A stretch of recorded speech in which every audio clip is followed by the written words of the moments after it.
બનાસકાંઠા જિલ્લાના ડીસાના વાડી રોડ નજીક આવેલા નાળામાં આજે એક રિક્ષા ખાબકી જતા રિક્ષા ચાલકને ગંભીર ઈજા પહોંચતા સારવાર અર્થે સ્થાનિક લોકોએ હોસ્પિટલ ખસેડ્યો હતો। નાળાની બાજુમાં દિવાલ બનાવવા માટે સ્થાનિકોએ અનેકવાર રજૂઆત કરી છતાં પણ દિવાલ ન બનતા સ્થાનિકોમાં રોષ જોવા મળી રહ્યો છે।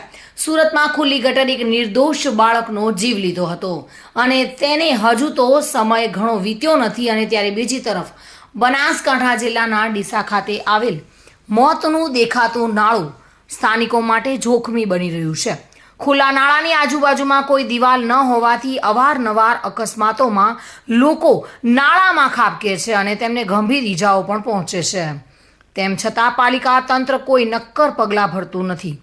ત્યારે આજ રોજ પાલિકા તંત્ર બેદરકારીને લીધે ડીસાવાડી રોડ નજીક આવેલા ખુલ્લા મોત સમાન નાળામાં રિક્ષા ખાબકી હતી, જેમાં લોકોને આ ઘટનાની જાણ થતાં સ્થાનિક લોકોએ મહા મુસીબતે રિક્ષા ચાલક અને તેની રિક્ષાને બહાર નીકાળી હતી।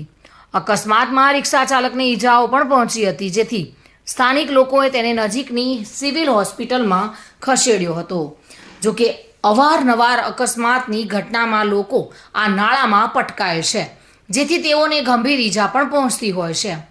લાલ ચાલીથી વાડી રોડ વિસ્તારમાં આવેલ આ નાળું પસાર થતા દરેક લોકો માટે મુશ્કેલી રૂપ સાબિત થઈ રહ્યું છે। જોકે હાલ સ્થાનિકોની માંગ છે કે નાળાની આજુબાજુ પ્રોટેક્ટર દિવાલ બનાવવામાં આવે, જેથી બનતી અકસ્માતની ઘટનાઓ પર અંકુશ લાવી શકાય। ત્યારે હાલ બનેલા ઘટના અને લોકો પર મંડરાતું મોત સમાન આ નાળું લોકો માટે જોખમી સાબિત થઈ રહ્યું છે। Bureau report, today Gujarati news. આ સમાચાર આપને કેવા લાગ્યા?